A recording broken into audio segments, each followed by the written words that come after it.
Welcome to my channel. आज हम एक नया टॉपिक के बारे में बताने जा रहे हैं। मतलब जो ड्रॉप फ्रेम होता है, फिनिशर ड्रॉप फ्रेम में अक्सर उसमें उस्टर बढ़ा हुआ मिलता है। अगर उस्टर बढ़ा हुआ है, स्टैंडर्ड के हिसाब से ज़्यादा है, तो इसको कैसे हम सही करेंगे, क्या क्या उसका कारण है जो जिसके कारण उस्टर ज़्यादा आ रहा है। वो कारण आप लोग को मालूम रहेगा तब आप अटेंड कर पाओगे। समझ लो, पीक जो होता है, पीक के कारण कभी कभी उस्टर बढ़ जाता है।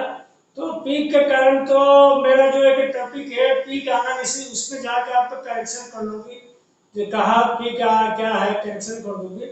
लेकिन उसके अलावा उस्टर में अगर ज्यादा है, उस्टर ड्रॉप फ्रेम में, फिनिशर ड्रॉप फ्रेम में, उसका कई कारण है। और अपन सारे कारण जो है एक एक करके इसको सही करते रहेंगे तो मैं आपको एश्योरेंस देता हूँ उस्टर बिल्कुल स्टैंडर्ड से नीचे आएगा, आपकी क्वालिटी का कोई प्रॉब्लम नहीं रहेगा। सबसे पहले देखिए, how to reduce Uster of finisher drop frame. Finisher drop frame जो होता है ऑटो लेवलर ड्रॉप फ्रेम है, और ब्रेकर रहता है जो बिना ऑटो लेवलर का ड्रॉप फ्रेम है। लेकिन ऑटो लेवलर ड्रॉप फ्रेम में उस्टर कम आना चाहिए। जैसे ब्रेकर में समझ लो 3 का आता है, तो फिनिशर में कम से कम 2.23 ऐसे आना चाहिए। उससे ज्यादा है तो आपकी उस्टर ज्यादा आएगा, तो वही अपीयरेंस का सिंपलेक्स का बॉबिन में आएगा, रिंग फ्रेम की याद में आएगा।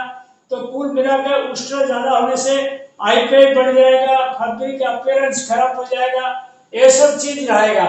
इसीलिए देखिए, जैसे फिनिशर ड्रॉप फ्रेम में आपकी उस्टर ज्यादा आ रहा है, सबसे पहला पॉइंट तो चेक करना, check breaker drop frame wrapping as per standard. Breaker drop frame का जो रैपिंग होता है, जैसे DO6 हो या DO2S है, कोई भी ब्रेकर ड्रॉप फ्रेम है, समझ लो आपके ब्रेकर का 0.120 स्टैंडर्ड रखे हो। आप ये चेक करना है उसमें 5% के अंदर प्लस माइनस रहता है नहीं रहता है। उससे ज्यादा फर्क है तो इसको गियर चेंज करके, ड्राफ्ट सेट करके इसको आप बिल्कुल लेवल पे लीजिए। मतलब 120 का स्टैंडर्ड है, प्लस माइनस 5% चलेगा। उससे ज्यादा रेंज में है तो इसको गियर सेट करके इसको एडजस्ट कीजिए।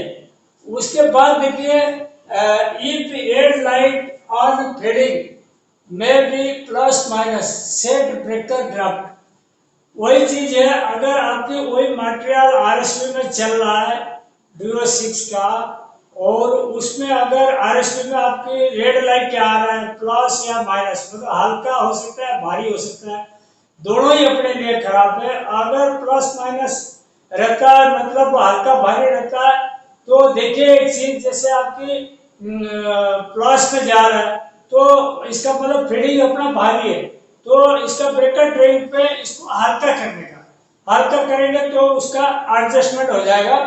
और अगर माइनस में जा रहा है तो ब्रेकर ड्रॉप का रैपिंग भारी करने का, गियर चेंज करके, ड्राफ्ट सेट करके ये करने का। उसके बाद देखिए, चेक उस्टर ऑफ ब्रेकर ड्रॉप आज पर स्टैंडर्ड, ये भी इंपॉर्टेंट चीज है। जैसे आपको आरएसपी में उस्टर अटेंड करनी है, सबसे पहले देखे अपना जो फीडिंग मटेरियल, जो ब्रेकर मटेरियल, उसमें कोई खराबी तो नहीं है, उसमें उस्टर ज्यादा तो नहीं है। हो सकता है उसमें उस्टर ज्यादा है, आप आरएसपी में माथा मारते रहेंगे तो कोई नतीजा नहीं निकलेगा। इसीलिए पहले ब्रेकर का उस्टर दोनों साइड का आप करा लीजिए। जैसे आपकी समझ लो स्टैंडर्ड 3.5 तक होनी चाहिए, उसमें अगर किसी साइड में ज्यादा है या दोनों साइड में ज्यादा है, सबसे पहले इसको अटेंड कीजिए। अटेंड करने के बाद फिर आरएसपी का बात सोचेंगे। उसके बाद देखो, if Uster value is on higher side in breaker attend it fast, वही चीज है। अगर ब्रेकर में उस्टर ज्यादा है, आप इसको पूरा अटेंड करिए, मतलब कट्स वगैरह चेक करो, फीडिंग मटेरियल देखो, फ्लाई फ्लॉप नहीं होनी चाहिए, डिपोजिशन नहीं होनी चाहिए, सारी चीज चेक करके कॉइलर वगैरह ट्यूब साफ करने का, कट साफ करने का, इसको सेट करके उस्टर ब्रेकर ड्रेन का सबसे पहले उस्टर सेट करना है। उसके बाद देखो, set button roll gauge on break draft as per fibre quality, ये सबसे इम्पोर्टेंट है।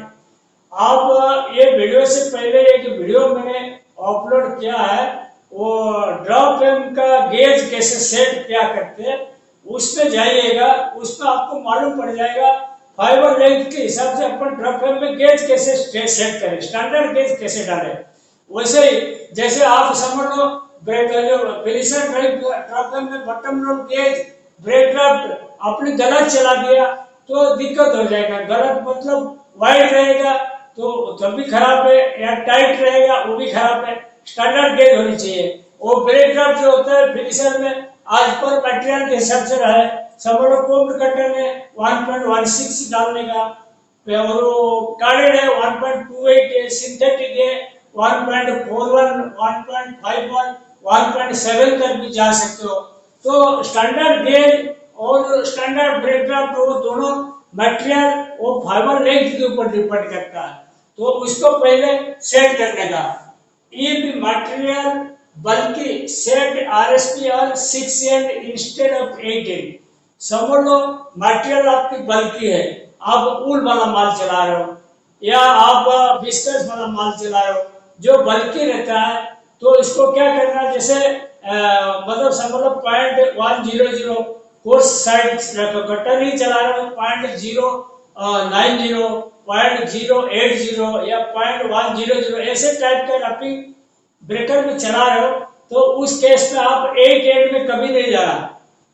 8 एंड में जाओगे तो ड्राफ्ट जब में भारी मात्रा में मटेरियल जाएगा, बहुत ज्यादा बल्कि हो जाएगा, उसके कारण क्या ड्राफ्टिंग बराबर नहीं होगा।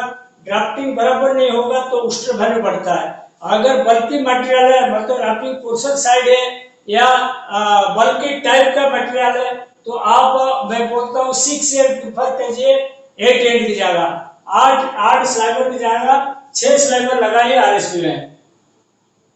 Set roughing on auto leveller of ±3% of standard, ये सबसे इम्पोर्टेंट चीज है।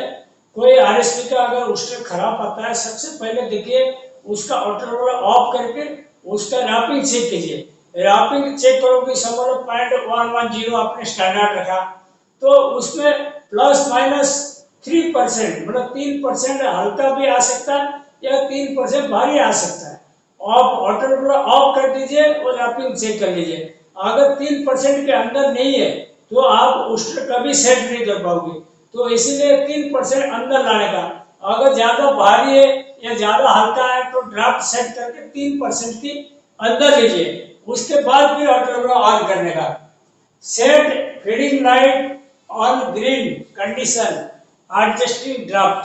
आरएसपी में देखिए आपके रैपिंग वगैरह सेट हो गया, सब कुछ ठीक है। आपके अगर ग्रीन लाइट नहीं आता तो आरएसपी में भी प्रोविजन है ड्राफ्ट सेट करने की, LW2 LW1 सेट करने का। आप मेरा इंटरव्यू सीरीज में देखना, उसमें मैंने समझाया ड्राफ्ट फ्रेम में कैसे ड्राफ्ट सेट करते हैं, मतलब उसका गियर का कैसे अपन कॉम्बिनेशन चेंज करेंगे और ड्राफ्ट कम होगा ज्यादा होगा, उसमें मैंने बताया हुआ। वो वाला टॉपिक देखिएगा आपको समझ में आ जाएगा। उसके बाद देखिए सेट 8% ऑफ आरएसपी ±0.5%। 1% मतलब ऑटो लेवलर काम करता है नहीं करता है कैसे मालूम पड़ेगा? 1% चेक करने से। 1% चेक आप करोगे ±0.5% की अपनी अलाउ है, 0.5 से ऊपर है तो इसको फिर करेक्शन करना पड़ेगा। उसका करेक्शन करके R38 का एक वैल्यू है आरएसपी में, ऐसे अलग अलग मशीन का अलग अलग सिस्टम है, तो इसको करेक्शन करके 1% ±0.5 के नीचे रहेगा, ऊपर नहीं जाने देना। 1% सेट कर लोगे आपके उस्टर भी लगभग लेवल में आ जाएगा। नेक्स्ट अपना बात चल रहा है ड्रॉप फ्रेम का, फिनिशर ड्रॉप फ्रेम का उस्टर कैसे कम किया जाएगा, और उसमें अपन सारी चीज में अपन एक पॉइंट में ध्यान रखेंगे तब जाके उसको अपन कवर कर पाएंगे। और आरएसपी का उस्टर बहुत इंपॉर्टेंट चीज है। अगर उस्टर ज्यादा आता है तो एसपीसी वालों को सख्त निर्देश है, उस्टर ज्यादा है तो बोर्ड लटका देंगे, क्वालिटी प्रॉब्लम करके बंद कर देंगे। तो इसको अपन टाइमली अटेंड करना जरूरी है। अगर टाइमली अटेंड नहीं करोगे तो खाते में बीएसएस होने का चांस है। तो इसीलिए ये जो आरएसपी का उस्टर किसी ड्राइव में ज्यादा आता है, इसको बिल्कुल लैगिंग मत करना, इसको हाथों हाथ अटेंड करना। और अटेंड तब कर पाओगे जब आपको ये पॉइंट सब ध्यान रहेगा। इसीलिए पॉइंट सब बहुत इंपॉर्टेंट है। अभी देखिए नेक्स्ट पॉइंट क्या है, क्लीन और timing belts by button press.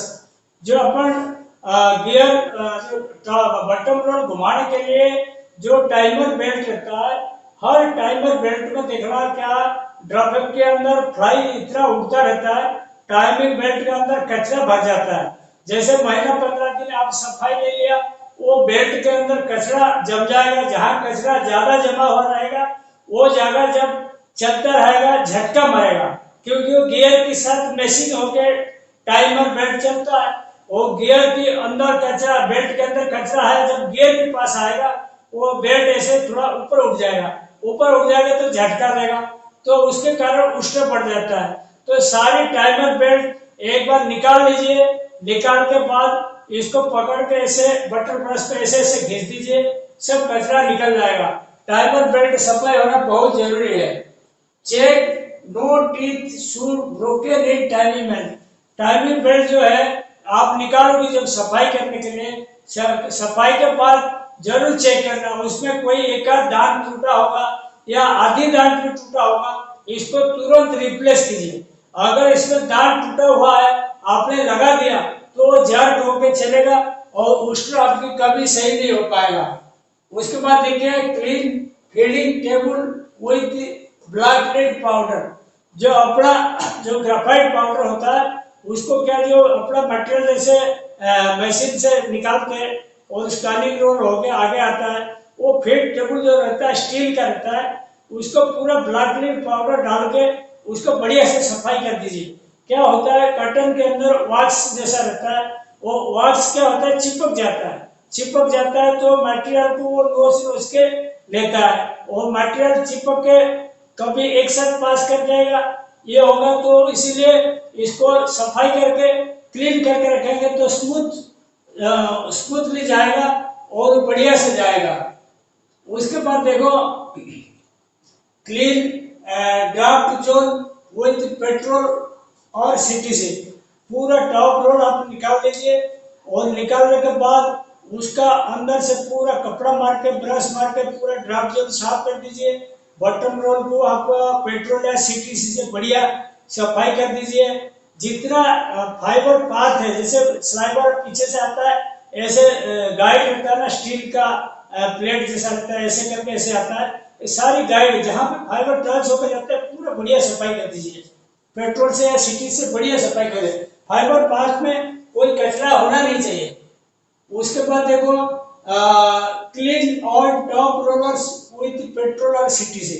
सारी टॉप रोलर क्या करना, पेट्रोल और सीटीसी में, पेट्रोल या सीटीसी दोनों में कोई भी होगा, अगर नहीं भी है तो पानी से भी साफ कर दो कि चलेगा, लेकिन बढ़िया से इसको सफाई कर देना, क्योंकि टॉप रोल में वॉक्स बिल्कुल जमा हो जाता है, रोल काला काला हो जाता है, इसको टाइम में सफाई नहीं होता तो उष्ण ज्यादा आता है।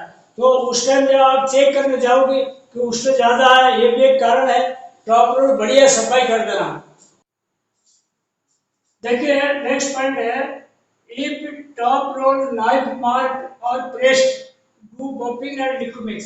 टॉप रोल क्या होता है, बैड प्रैक्टिस में रहता है कि कार्ड्स वगैरह कारीगर नाइफ से चाकू से काट देते हैं, या कभी दाग हो गया या कभी जाम लग के प्रेस हो गया, तो नाइफ लगा हुआ या प्रेस हो गया तो जोड़ा, दोनों जोड़ा अपने लिए बेकार है कार्ड्स।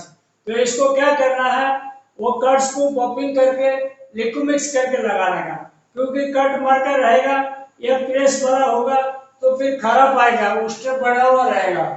और check diameter of all top rollers should be equal size in dia. तो मतलब देखो जो अपना टॉप रोलर 3 लगा या 4 लगा जो भी है, टॉप रोलर क्या करना, जब आप निकाल के सफाई करोगे उस टाइम कालीपर से उसका डायमीटर नाप लेना। सब लोग आपकी डाया हुआ 37 mm हुआ, एग्जाम्पल बता रहा हूँ, तो तीनों रोल का 37 होना चाहिए। ऐसा नहीं कि 37 का आगे लगा दिया, पीछे लगा दिया, यहाँ 35 का लगा दिया, तो अलग अलग साइज का रहेगा। जब आप ड्राफ्टिंग जोन में प्रेशर मारोगे तो क्या होगा, तो प्रेशर मारोगे ड्राफ्टिंग जोन में तो वो बीच वाला रोल दबेगा नहीं, फिर प्रॉब्लम आएगा।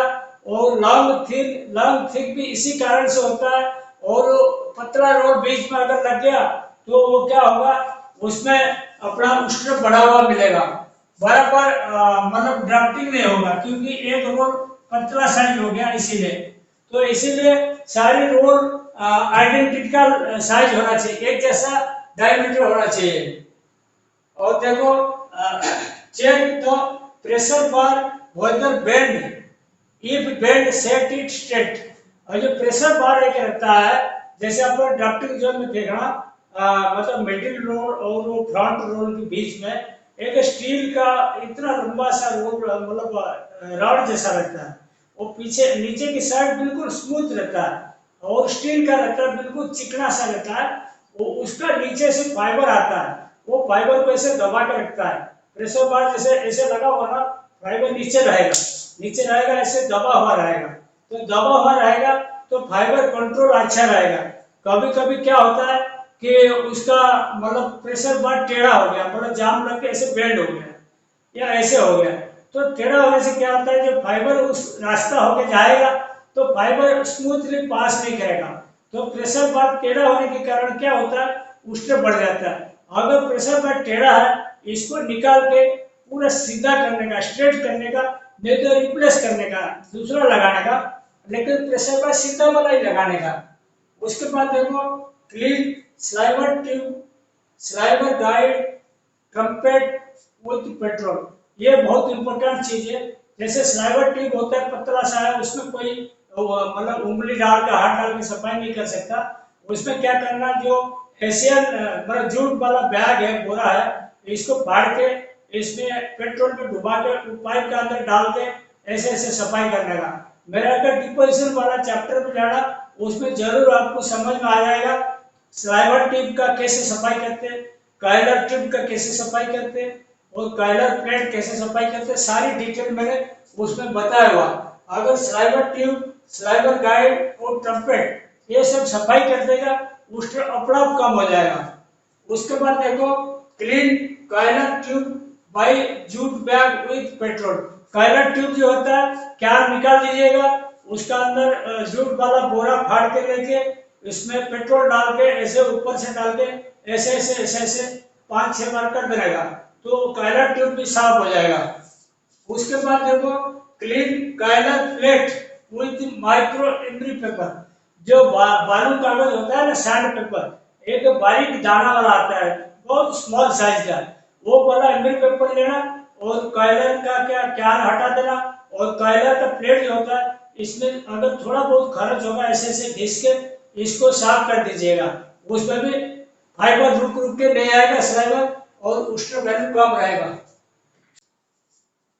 नेक्स्ट पॉइंट देखें, grease on top roller and bushes. जो टॉप रोल का जो एंड बुशेस होता है, जो दोनों साइड से एक टॉप रोल में दो दो लगता है, उसमें बढ़िया क्वालिटी का ओके इसका ग्रीज लगाना, सफेद वाला कलर का जो आता है कास्टली वाला, वो लगाने का। कभी कभी क्या होता है, एंड बुश बिना ग्रीज में चल जाता है और जल जाता है, खराब हो जाता है। तो अगर ग्रीज नहीं होगा, वो फिर बेरिंग खराब हो जाएगा, एंड बुश का जो नेटेड बेरिंग खराब हो जाएगा। तो एंड बुश में जरूर चेक कर लीजिए, अगर ग्रीज कम है तो ग्रीज डाल दीजिए।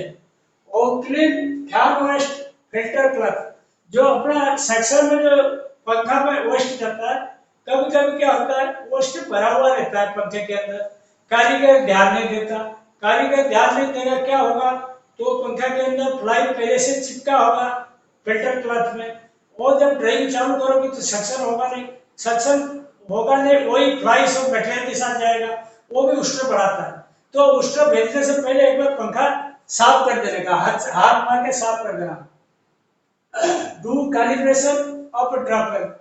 अगर आपको लगता है ये कैलिब्रेशन में प्रॉब्लम है, मतलब वोल्टेज वगैरह चेक करना, स्कैनिंग रूल का चेक करना, वोल्टेज वगैरह कैलिब्रेशन कर देना, और जरूरत पड़ेगा बिजली वाला को भी दिखा के कैलिब्रेशन कर देना।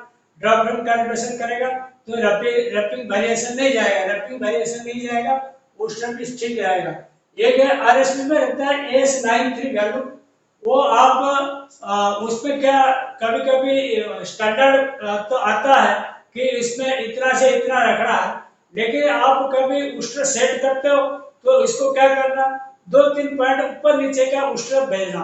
कभी S93 5 में करके भेज दिया, कभी 6 में, कभी 7 में, जिसमें आपको अच्छा रहेगा, उस्ट्र कम आएगा, उसी पे आप S93 रखना। उसके बाद देखो check top roller pressure of all. जितना अपना 3 टॉप रोलर है, 4 है, 5 जो भी है, टॉप रोल जो प्रेशर है इसको बराबर चेक करना। मतलब बटन रोल टॉप रोल का बीच में जो प्रेशर बनना चाहिए फाइबर ग्रिप करके खींचने के लिए, वो प्रेशर बराबर है। आगे का ज्यादा रहेगा, बीच का थोड़ा कम रहेगा, पीछे का और थोड़ा कम रहेगा, उस लेवल पर है ताकि मटेरियल खींच के आगे लेगा बराबर। और प्रेशर कम ज्यादा रहेगा तो आपको जैसे पहले बताया ना उस्ट्र अपन कैसे कम करते हैं रिंग फ्रेम में, ये भी एक कारण दिखाया था।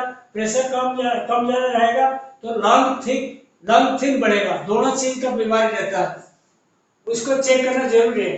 Saddle gear set top rollers must centre of the button roll. जैसे देखो ये जैसे बटन रोल है, बटन रोल ऐसा है, ठीक है, ये बटन रोल है, इसका जस्ट ऊपर ही टॉप रोल है। ये जो टॉप रोल है जस्ट ऊपर ही रहे, पूरा सेंटर में रहे। सेंटर में रहेगा तो बराबर ग्रिपिंग होगा फाइबर का। देखो सेंटर में नहीं रहेगा तो फिर उसमें ग्रिपिंग नहीं होगा। तो ऊपर का जो सैडल है जो टॉप रोल को लटकाता है, वो सैडल का इसको आपको सेट करना पड़ेगा, सेंटर में लेना पड़ेगा। उसके बाद देखो check feeding material, no fly no cut और मटेरियल। जो आरएस में अपन जो डिब्बा लगाते हैं उसमें चेक करना है मटेरियल के अंदर कोई फ्लाई तो नहीं है, कोई कट स्लॉब जैसा मटेरियल तो पास नहीं हुआ ब्रेकर से। अगर ऐसा मटेरियल है इसको हटा देने का, इसको लगाने का नहीं है। उसके बाद देखो सेट डिलीवरी स्पीड आज पर मटेरियल जो क्वालिटी का है उसी हिसाब से आपको डिलीवरी स्पीड सेट करना। समझ लो आप सुपर कॉम का मटेरियल चला रहे हो, 20% 22% नए निकाल लो, तो आपको स्पीड फिनिशर में 250-300 रखने का। आप समझ लो उसमें उसकी जगह 450 रख लिया, 500 रख दिया, तो कभी आपकी उस्ट्र लेवल सही नहीं होगा। तो मटेरियल के कार्डेड चला रहे हो 550 तक चलाओ, और सिंथेटिक चला रहे हो 600 650 तक चलाओ, लेकिन मटेरियल के हिसाब से आपको स्पीड सेट करना पड़ेगा। Check sliver on feeding table should not overlap. कभी कभी देखना जैसे पीछे से क्रील से अपने ऐसे ऐसे स्लाइवर लेते ना, ऐसे जैसे 8 स्लाइवर दिए तो कभी कभी स्लाइवर ऐसे ओवरलैप हो गया रहता है, ऐसे क्रॉस हो गए, ऐसे हो जाएगा। और यहाँ पे जो स्लाइवर गाइड रहता है इसका अंदर हो गया आता है, तो ये जो गैप है इसको मटेरियल के हिसाब से कम ज्यादा कर सकते हो। वो कभी भी स्लाइवर एक दूसरे के ऊपर चढ़ के नहीं आए, वो चढ़ के आएगा तो उस जगह अनडक्टेड जैसा जाएगा, स्लम्प जैसा पास करेगा। चेक क्रील चेन और timing belt if any problem. देखना क्रील में जो रहता है कैरियर रोड को घुमाता है, उसका अंदर कभी कभी किसी में चेन सिस्टम रहता है, किसी में टाइमिंग बेल्ट सिस्टम रहता है। समझ लो चेन के अंदर कोई कचरा रहा या चेन ढीला रहा या टाइट रहा तो वो क्रील रोलर के झटका मार के चलाएगा, झटका मार के चलाएगा तो फिर मटेरियल मोटा पतला पास होगा, वो भी उस्ट्र बढ़ाता है। उसके बाद देखो इतना होने के बाद एक चीज और रहेगा आपकी स्टैंडिंग रोड का बेयरिंग या स्टार्ट, ये भी चेक करना। स्टैंडिंग रोड उसका बेयरिंग, स्टार्ट का जो बेयरिंग इसको चेक करना, और स्टार्ट भी चेक करना, उसमें बेंड नहीं होनी चाहिए। ये सारी चीजें आप अगर चेक कर लोगे आरएसपी का, मैं आपको पूरा आश्वस्त करता हूँ आप उस्ट्र अटेंड कर लोगे। उस्ट्र कोई इतना बड़ी समस्या नहीं है, अगर आपके पास जानकारी रहेगा आप उस्ट्र जरूर अटेंड करोगे, और अल्टीमेटली सिंप्लेक्स और रिफ्रेम में भी उस्ट्र कम आएगा, आईपीए कम आएगा, क्वालिटी सही रहेगा। आज के दिन आरएसपी का उस्ट्र कैसे कम करते मैं इसमें समाप्त करता हूँ। Thank you.